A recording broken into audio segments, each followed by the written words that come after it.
Саламатсыздар ма, YouTube каналының көрермендері.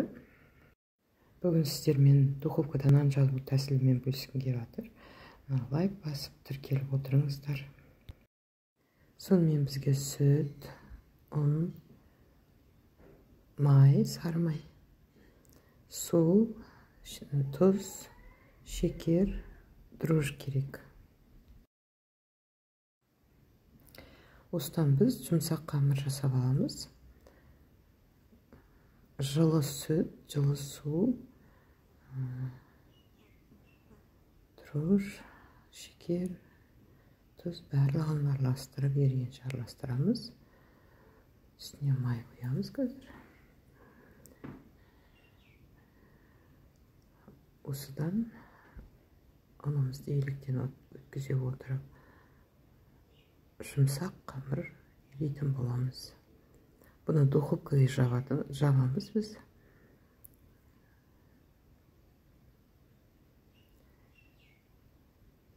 Міне осындай жұмсақ қамыр. Енді бұны тындыруға 1 сағатқа қойып қоямыз. Міне 1 сағатымыз өтті. Біздің қамырымыз осылай болды. Бөлшектерге бөліп,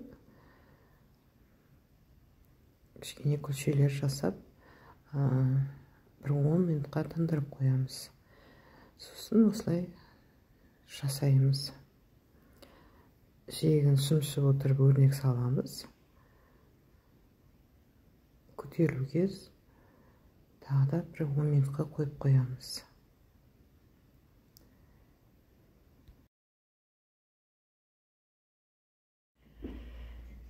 Түкіліп, сосын расстойкаға тағы 10 минутқа қойып қоямыз. Сосын бетіне жұмыртқа мен сүтімізді араластырып жағып, күнжіт сеуіп, бәрлеп, духовкаға 200 градуста дайын болғанша пісіріп аламыз.